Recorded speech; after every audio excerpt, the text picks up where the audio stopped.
And one partner brought up dad bod. Is dad bod a natural part of aging or an indicator of something that needs to change? Dad bod, just like mom bod, is something that's created by society, almost normalizing aging process that actually isn't really normal. It's a combination of your habits, the way you eat, the way you take care of yourself and manage your stress. So the things that worked in your 20s are not going to work in your 30s, 40s, and beyond. What then should normal aging really be like? Aging is completely different based on your habits, your lifestyle, your diet, and your mindset, meaning that you can age 20 years slower or faster than the next person, depending on all of those things. Talk to him about the cycle and really be like, no, I'm not just making this up. Like, the hormones do have an impact on the way I think and I feel. How can hormones actually impact the way you're thinking and feeling in our marriage? Yeah, I can be, if I am on my cycle or close to it,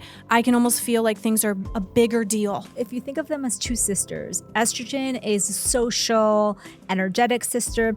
Progesterone is like the calming, anti-anxiety, more chill. You're also dropping progesterone close to your cycle. Are you less social, less attracted to your partner, and less sharp in your brain? You're also now missing your calm, chill hormone. When people ask me, like, what would you pick as the number one thing to improve your life? And I would be like, sleep. So you think it's important to go to bed together? There's different habits that people have. It is really nice to have a nighttime and a morning routine with your partner. Most people who are going through this hormonal transition, especially the women, your adequate sleep is number one. So are you saying, like, is there a max that we should be drinking of alcohol? I would highly recommend, especially for those men and women in their 30s, 40s, 50s, to try out a month, 2 months, or 3 months without alcohol. It's not producing the effect you really want anyway. Yeah, and it's changing your hormone levels for the long term, making you less tired, less connected, less libido, all of those things. More submissions came up for women, especially around like perimenopause, menopause. Men aren't excluded. They experience hormonal changes too. What else can we do to make sure that that hormonal change is not coming between us?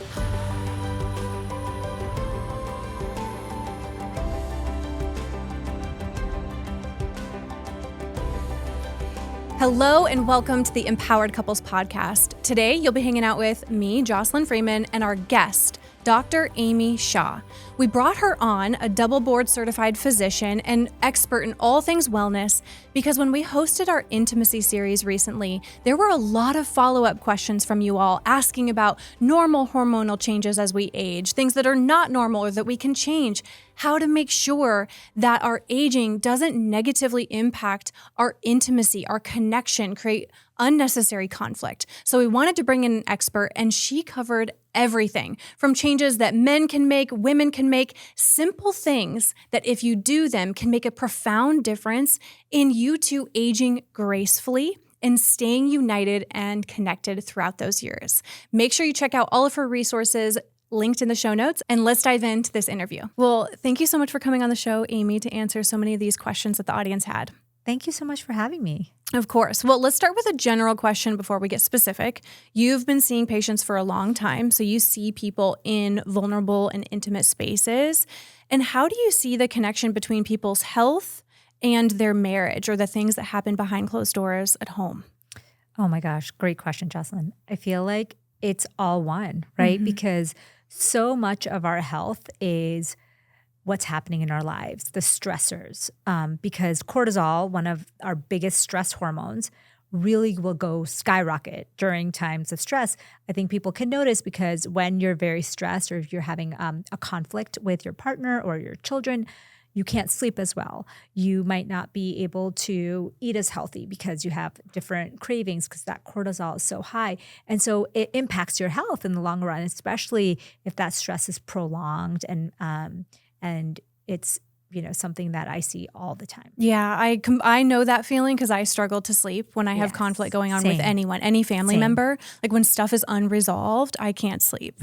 And so I really get that. And I love that point because we also believe that it's not just about the marriage, it's your home, it's your habits. And so we're going to address a lot of that, even some suggestions for lifestyle, because a lot of the questions when we did our intimacy series, people were wondering what's normal, what's not normal when it comes to even just that connection between health and intimacy or mental health and the marriage and how they handle conflict. So I want to really get into a lot of this, but I want to start with kind of a funny question. Okay. Because this phrase showed up in this questionnaire that we sent. It was an anonymous questionnaire.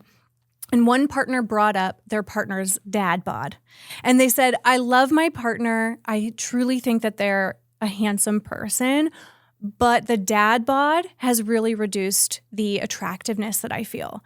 And so I wanted to ask the question, is dad bod a natural part of aging or an indicator of something that needs to change? Oh, that's a great question. So dad bod, just like mom bod, is something that's created by society, almost normalizing kind of that aging process that actually isn't really normal. It is it's a combination of your habits, the way you eat, the way you take care of yourself and manage your stress. So the things that worked in your 20s are not going to work in your 30s, 40s, and beyond. And I think that the dad bod or the mom bod, for that matter, is just an indication that you're not moving with the times and you're not moving with the changes of your hormones and your gut health and the demands that your body has on you. So I don't think that it's something that everybody needs to go through. But I would say that many people that I know, men and women, have gone through that phase of getting to that point and then not feeling great and then changing it. So if you're someone who has a dad bod, you have time and it's not too late to change that. I love that. And you're right, because there is like the dad bod experience, but then there also is the experience that mothers, we experience after having a baby, and we can kind of question, like, should I be able to go back to how I was before baby? And so I love that you also brought up even just how we feel about ourselves, because the dad bod, and the mom bod, it can impact the way we feel attracted to our partner, but also it impacts our self-esteem and our confidence. Like if I don't feel good in my body, it will impact our intimacy. Yeah. And how you show up to the world. Yes. I think the problem with dad bod, or the term dad bod, it's kind of normalizing something that shouldn't be normal for everyone. And I think that you should know that if you're getting to that point where you don't love your body, that there's a problem there. Yeah. And okay, so what then should normal aging really be like? Normal aging, honestly, so we've looked at so many different studies. Aging is completely different based on your habits, your lifestyle, your diet, and your mindset, meaning that you can age 20 years slower or faster than the next person, depending on all of those things. Wow. And you know what? We actually both just got our blood work done. We did an extensive test, both of us. We wanted to check our hormones, right? Check everything out. And I aged, like my biological age showed up younger than I actually am. So I'm doing okay. Amazing. Yeah. Good job. Yeah. So that's what I mean is like your biological age. And if you look at your cells, they age very differently based on the surroundings, the stress. It has to do with your habits, but also the way you eat, but also your mindset and your relationships, which is where what we're talking about a lot today is like, if you get those things in check, you can actually reverse your age. So there's lots of evidence, like talking about dad bod, for example. There's a great study that shows that people who are sedentary, so I'm talking about that person who is spending a lot more time seated, maybe because of work, maybe because of responsibilities for the kids, and they're sedentary, meaning that they don't exercise regularly. If you put those people on a 2-year exercise plan, and I'll tell you exactly what they did, they were able to reverse the age of their heart by 20 years. Oh my goodness. Like a 50-year-old heart looked like it was 30 years old. So you can still reverse the quote unquote damage that you might have done. That's right. It's not permanent. So any dad bods out there or mom bods, I would recommend that like it's not over. Like you can change this over time. And they picked a 2-year period because they didn't want to take these people who are like never exercisers and like put them on a plan that would require them to come like rapidly change their life. So it started easy, like, 2 days a week of walking or cycling. Then it was like 2 days a week of weight training. And then they added on, the final thing they added on was a once a week sprint. And they think that that was what really kind of reversed the age of the heart, because the heart is a muscle. It needs to like work. So I think it's a societal kind of normal word or phrase, but it shouldn't be normal. I really love that. I love that you're like challenging that. Yeah. And I think too, it's like, it's not just about how we look, right? It's really about how we feel. And I know even, you know, we get to just really hear the intimate thoughts and fears that couples have. And even beyond attraction to each other or intimacy, although those are important, some people really fear about their partner's health. You know, they worry that their partner could have a heart attack or, you know, get some kind of permanent disease or pass away. Yeah. And I think even some partners will be like, why don't you take care of yourself? And so what would you even say you noticed in the difference between people who really saw, wow, I need to take better care of myself versus people who let themselves decline? Well, I think, you know, let's take it this way. If you're in a relationship and you're the person who is noticing that your partner is declining, maybe in health, in fitness, in the way they take care of their mind and body, the worst thing you can do is nag them all day long and just point out how, you know, look at you now, like you're not as fit, you're not as attractive, you're not as, you know, whatever. That's the worst thing you can do. Okay, good to know. And the best thing you can do is like what we always talk about, what you actually mentioned that you're going to be talking a lot more about, or that you do talk a lot about, is modeling good behavior. Yep. So just like you model good behavior for your children, you want to keep showing your partner that, hey, here's how I take care of my mind. Here's how I take care of my body, and not force them to join you, but invite them if they'd like to.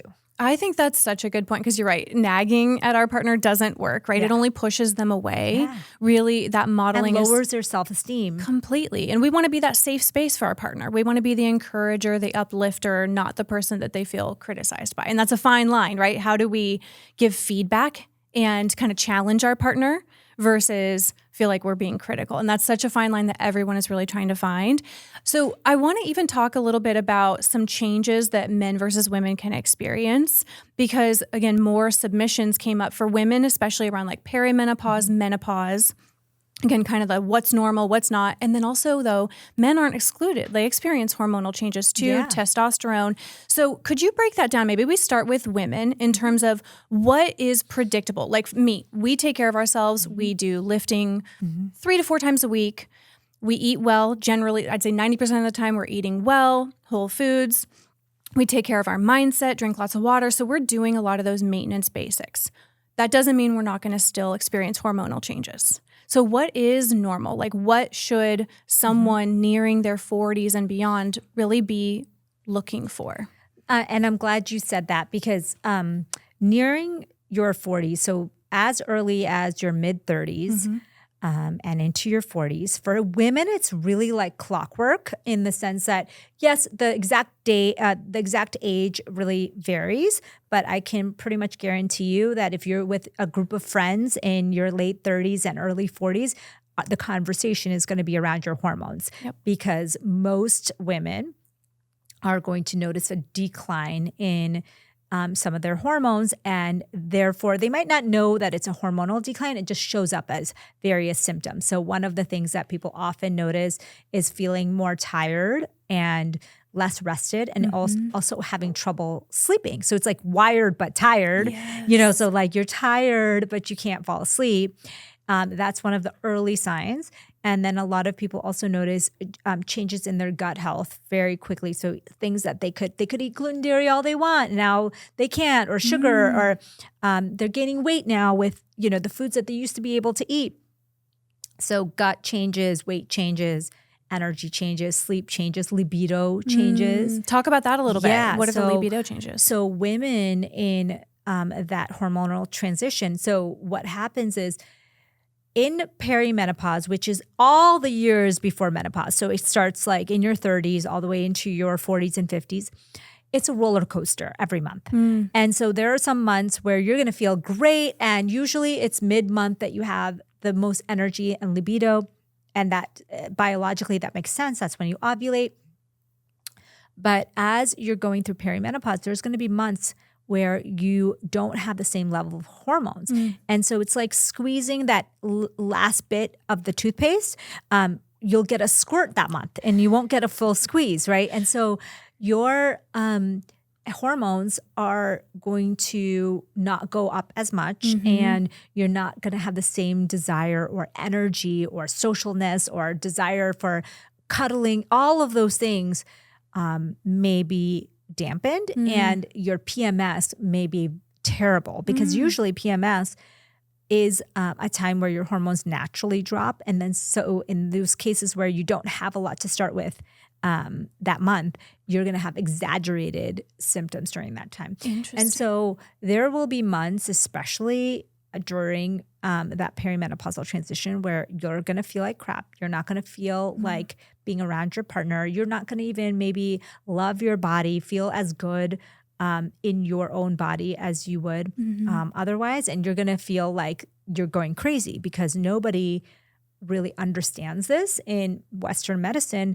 we often don't really recognize this perimenopausal roller coaster. We kind of know about it, but there's not much to do about it. And so it's really frustrating for people. And so a lot of relationships really struggle at this time, because women are going through a roller coaster of emotions, of hormones, of symptoms, of desire, and of just not knowing what's happening with their bodies. Yeah.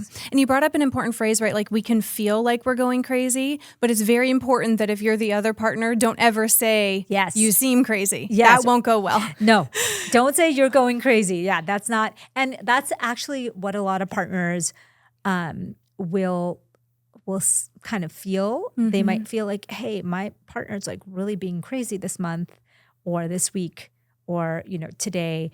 And it may even seem like an exaggerated PMS type thing. They're, you're more emotional or teary or angry or, and it might kind of be out of character and lasting for a lot longer than it usually does.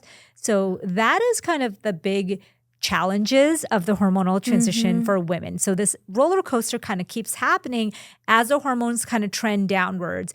And then as they trend downwards even more and more, that's when you get the classic symptoms of like the hot flashes and the night sweats and the osteoporosis and the weight gain. It's kind of in progress as you progress through perimenopause. And so the symptoms can get even worse as you move along. And so for women, it's kind of a life transition that every woman should be familiar with, because it affects every single organ, every single system, and every single emotion in their body. And I want to go into some ways that people can make that experience a smoother transition. But before that, I'm so interested, we love to geek out on psychology. Yeah. And so I know that it's been very helpful for Aaron and I, even before I kind of got closer to these even before we got to these perimenopause years, where I would talk to him about the cycle and really be like, no, I'm not just making this up. Like, the hormones do have an impact on the way I think and I feel. Why is that? How can hormones actually impact the way you're thinking and feeling? Because in our marriage, I can be, if I am on my cycle or close to it, I can almost feel like things are a bigger deal. Yes. I can be more sensitive. And so why is that? Okay, so this is a really great point. You have estrogen receptors in your brain. And so that's why during the perimenopausal years and PMS, it can kind of feel like brain fog a little bit. Because the estrogen levels are dropping, right? So your body has to get used to, in the perimenopause case, get used to these lower levels of estrogen. And in the cycling case, it's kind of a time in your cycle, in your month, where you're not feeling the sharpest. And that's because of that. And then we have something called progesterone, which is kind of that. If you think of them as two sisters, estrogen is a social, energetic sister. Progesterone is like the calming, anti-anxiety, more chill sister. Okay. And so you're also dropping progesterone close to your cycle. And so when it's a recipe for a disaster. Exactly. So not only are you less social and less attracted to your partner and less sharp in your brain, you're also now missing your calm, chill hormone. And so you're starting to feel more anxiety, more stress, and you're starting to worry about things that tend to and think of things as much bigger deal. Yes. And you know how they say never judge your life in your late-luteal phase. It's the late part of your phase and early part, your period. That is like not a good time to make big decisions and also like kind of make decisions about your life at that time. Or maybe even bring up big topics about your marriage, right? Or be like, this is the time I'm going to bring up that important subject. Or if you're having an argument, I know for me, even just the self-awareness of if a conflict is starting to come up, I'll even just check in and be like, oh, wait, okay, I am close to my cycle. Yes. Let me just focus on taking care of myself right now. If this actually is an important thing, we can come back to it. That is a really great point, Jocelyn. If you have the option, because we don't always have the option to come back to it, right? There are times in our life where conflict comes up and it is there right now. But if you have the option to be like, why don't we talk about this when I'm in a better mental space? Like that is the smartest thing you can do for your body. Okay. And I want to make sure that people understand that everyone is a little bit different during this time. Some people have total mood dysphoria, towards the end of their cycle and early period. So they are very emotional and sad. And for others, it's not as dramatic. And so I think what a lot of people in social media have been talking about this like cycle syncing and doing things. And the critics of it, physicians who criticize it, make a good point. They say, well, everyone's so different. You do have to cycle sync to your own cycle, but it doesn't have to be like prescribed, meaning like don't like there's these things that say like don't do any heavy exercise, like any like exercising that week before your period. And I think for a lot of us, like doing exercise actually helps with the symptoms. And yes, you shouldn't overdo it. You don't want your stress to be really high during that time, but prescribing someone and telling everyone that they can't do like lifting or a workout during almost that being time. too structured. Like week one, only do this stuff. Week two, as opposed to just a daily check-in. Because you're right, every month even of my cycle can be different. Totally. And so I love that, more like checking in on yourself. And maybe if you have the option to do your peak performance activities, your peak, conversations, you want to time that in the first half of your cycle. So the day you get your period is the start of your cycle. So the first half is when your hormones are actually in the best case scenario for conflict resolution, for planning things, for, working with your partner on a plan. And then that last week before your period and probably the first few days, away from probably not the best time. Okay, good. And then I love these tips for the cycle. Now, kind of talking about the perimenopause time. And you said that a lot of couples do experience strain and then definitely even into into menopause. What would you say would help couples feel less strain in their marriage, right? Like it's going to happen. Your hormones are going to change, but what would help still feel united in that time? I think the biggest thing to know is to actually understand what's happening to your body, both you and your partner. And I think that having an open conversation about, hey, I don't really feel myself this month. I'm having a hard time with sleep, or I don't feel as energized, or just don't feel like myself, having those open conversations, and it's okay to do that. Men, and we haven't really talked about it because it's a lot simpler for them. Men seem to have a very steady decline in like testosterone, for example. And so it won't be as tumultuous of a roller coaster for them. But they may still feel kind of that decline over time. The nice thing for men and women is that there is so much you can do together to improve this hormonal kind of roller coaster that's happening. So, for example, I've noticed that the couples that do really well during this time are ones that are moving together. So they're going on walks, hikes, they're doing fitness things together or separately and together. They're focusing on their nutrition. They're focusing on communicating that this is happening, that they're making positive changes. In fact, I have seen so many couples reach new levels of connection, new levels of health, of fitness during this time that's supposedly like decline. I love that. And I think that it is all about the habits, the choices, right? The aging is inevitable, but how you age. Like our phrase between Aaron and I has been, let's age gracefully. Yes. Right. So let's do everything that we can. Now, you did mention men. So say a little bit more about testosterone and what are some of the symptoms that they would notice if their testosterone was declining? Yeah. So, I mean, the classic is low energy, right? Not being able to, go to the gym and lift as heavy, not being able to do all the things that you used to do with your kids and with your spouse, a decline in muscle mass, a decrease in libido, also brain fog, because testosterone can really help with that. And it's not as easy as a fix as getting testosterone. So there is this huge push in men's health to just fix it with some testosterone. The problem with that is like when you don't fix the root cause and you just add more testosterone, you're not really fixing the problem. Interesting. Which is like everything in health. It's everything. Here's a pill, but don't address the problem. Right. So reasons why you might be feeling a decline in testosterone is your diet, is that you're drinking too much, is that you're staying up too late, is that you sit on the couch all day.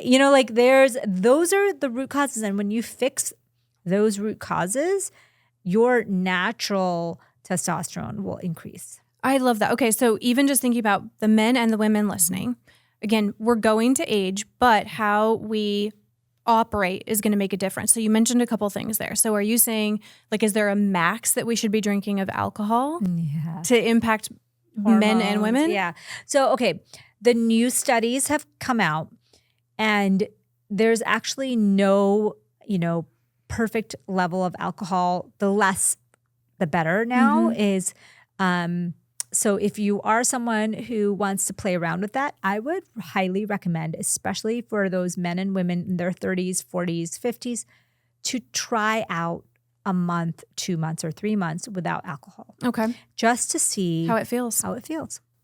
How it's affecting their hormones, how it's affecting mood, how it's affecting their energy levels, how it's affecting testosterone, estrogen, progesterone, depending.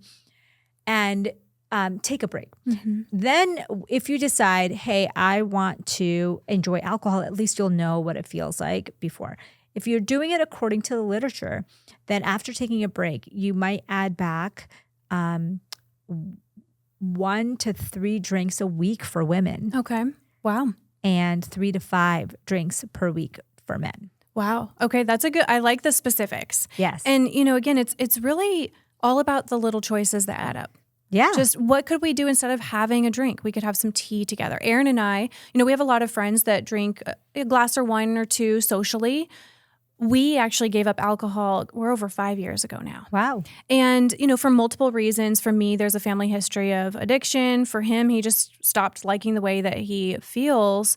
And I love it because there's so many mocktails now. Yeah. There's like non-alcoholic tequila. There's non-alcoholic rosé. We were just talking about that. Yeah, I was out with my friends this weekend and I've noticed that everyone is actually shifting.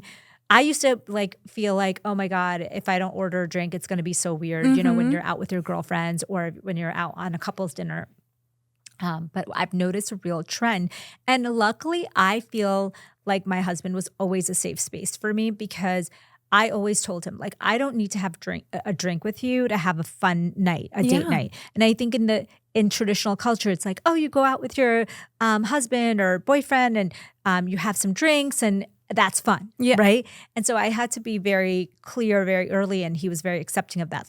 I'm good if you want to have a drink, but I'm going to have fun even without a drink. Yeah. And it's crazy that over time he's shifted and people around us have shifted. I think people are really getting the message.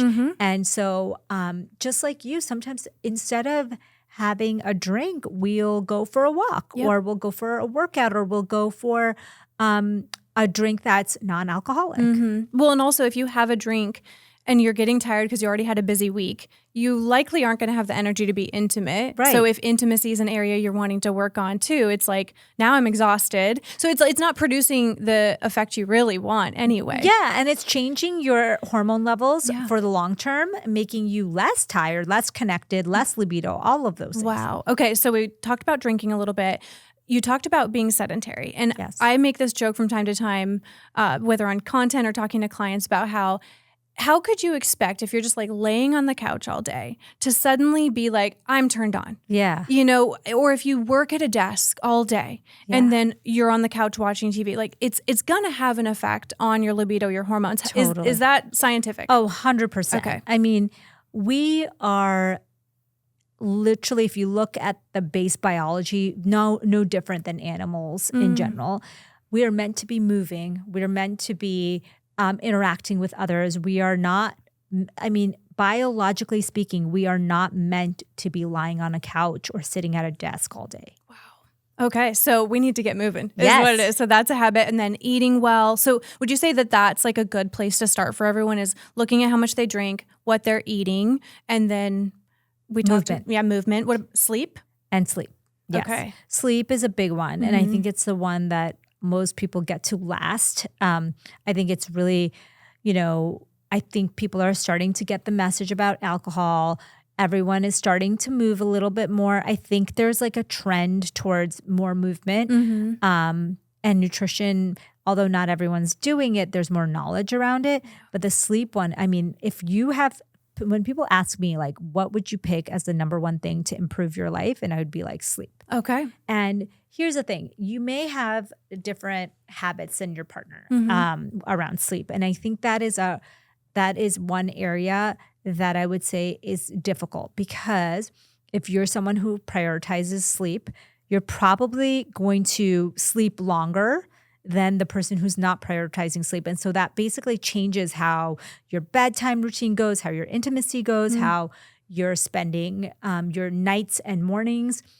So I do think that's a struggle for a lot of people. Yeah. I've seen a lot of people talk about, especially women, say that they have a lot of trouble sleeping. So they want to go to sleep earlier and stay asleep longer.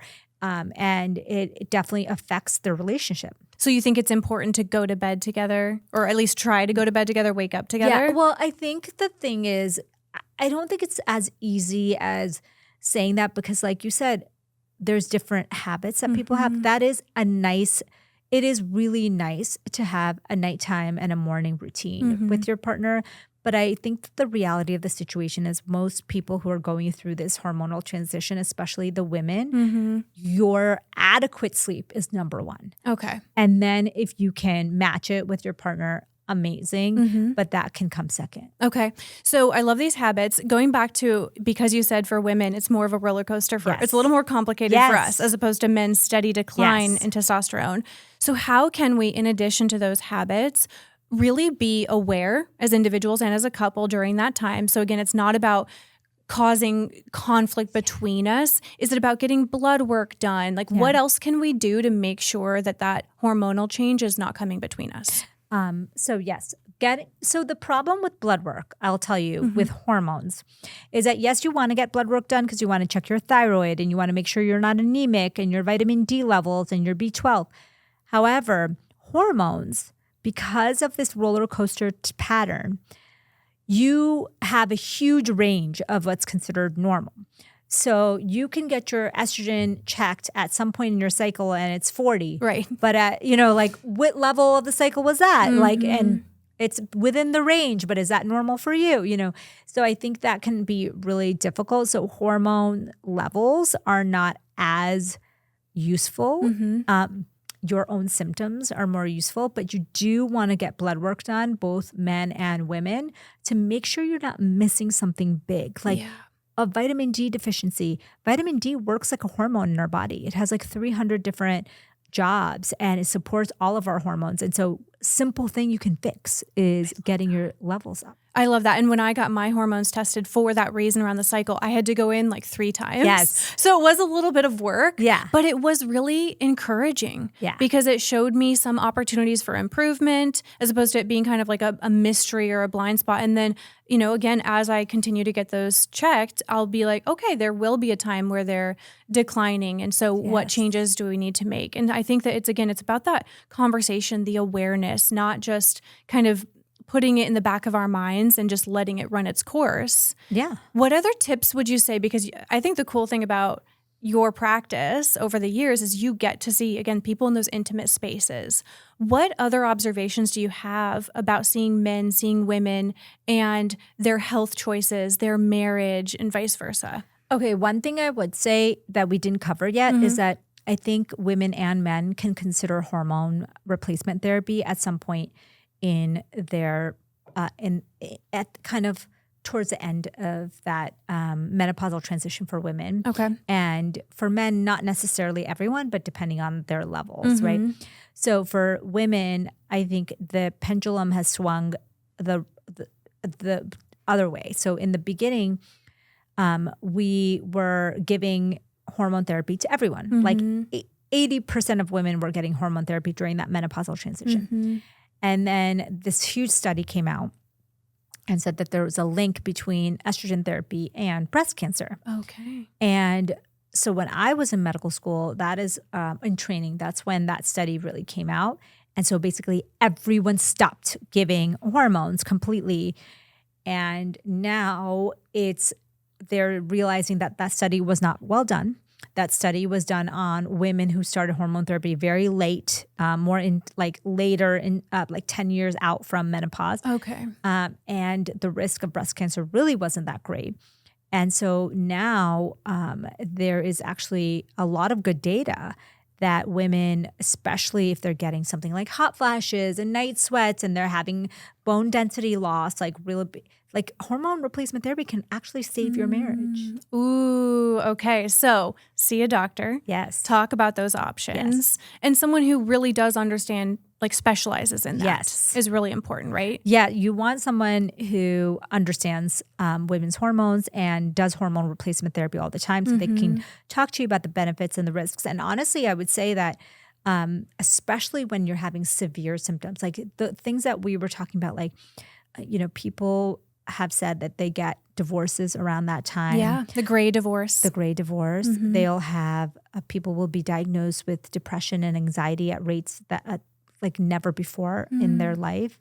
And it can really, really change things for those people. Okay, so like get information. Yeah. Get support. Don't kind of just be dealing with that and struggling. Yeah, like I always say, okay, at some point in my journey, I can do all the right diet, I can do all the right exercise, I can do all the things, but I may require hormone replacement therapy. And I'm keeping an open mind for myself and everyone I see. Like, it's not an answer that's yes or no, but I think a lot of women especially will benefit from that, especially as they get closer and closer to menopause. So you mentioned, I named it gray divorce, right? Because there is some interesting research coming out. Some people even saying that those rates are rising even more than typically it's been, like when people have young kids and in the 30s, career challenges and things like that. So there are more people choosing to get divorced in this time of hormonal change. So what is the scientific reason that we would maybe become leaning that way? Well, I think there's a couple of things. I think there's a lot of societal pressure when you're younger and have young kids to stay married. And sometimes people stay in marriages that they shouldn't have stayed in for much longer than they should have stayed in because of the kids and societal pressures and like what will, that whole thing. So that's one thing. And I do think that women, there's a couple of different theories around, this menopausal, perimenopausal transition. And one of them is that estrogen is kind of our nurturing hormone, like it's the one that keeps us saying please and thank you, even when we shouldn't, that kind of thing. And so when your estrogen starts to decline, you start seeing the world in a little bit of a different way. Okay. Maybe not as optimistic. Yes. And not as people pleasing. Okay. So, I think there was a really accurate skit, like a Wanda Sykes had said, you know, when you're walking in the store, in the grocery store, and like or Target, and someone like hits you in the back of the leg with a cart, and she's like, you know, when you have your estrogen, you're like, oh, I'm sorry. You say sorry, and you're like moving out of the way. And she said, that's your estrogen. And then as you start to decline in your estrogen, someone does that to you and you turn around and you're like, what the hell are you doing? You know, like, and so that is the explanation that a lot of people have with marriage. It's like lower tolerance. Yeah. Like you were accepting things that you don't really need or want to accept. And then all of a sudden you're seeing things in the true light that they are. And it's funny because she makes a point in that skit that men have very low levels of estrogen, if anything. And so you basically become more like a man. Oh, gosh. As you start to like see, and that like nurturing, saying overly apologizing part of you starts to change. And so the dynamic is changing. And that's what one thing we talk about, right, is these different seasons of marriage and not expecting it to be the same every single season to make sure that the two of you are adapting as you go through those times. So I think it comes back to communication. Yes. But communicate all along, like making sure you're not holding things in to appease, to be nice in your 30s. And then suddenly you're going through those hormonal changes. And so now you're going to tell it like it is. Yes. You want to make sure that you're doing it all the way through. All the way through. And honestly, I feel like the partners that actually listen to their wives, so like if they're going through this menopausal transition and they start to see things a little bit differently, that's also a great time to kind of like get stronger in your marriage. And maybe this is the time that you work on fixing things that you didn't really fix before and helping become even closer through. So you're saying the other person to be receptive. Yes. Like if they're giving that feedback because they aren't, holding it in as much and they're talking about it, to be receptive to those. It's like that good girl, nice girl kind of thing that a lot of women, even in their personal lives, are living, like they don't want to be mean or they don't want to say what they really feel. And I think having that open communication and the other person being receptive to being like, okay, well, maybe this is time that I make a change or that I've listened to what that person's saying is a really good one. It's so important to be listening to each other. And I think, we really believe that that phrase, right, it takes two to tango, really is so true. Although that's a cliche statement, it's so true, right? So we as women have a responsibility for being aware of our hormones, how we communicate, right? It's not just like, I'm hormonal, so rah. Yeah. It's like we need to be responsible for that. And our partner can be receptive, can be there to support us, right? It's that we're in this together. I love that. We're not enemies. And I think, when you look at the gray divorces, for example, the examples I see often is because the kids are moving out often.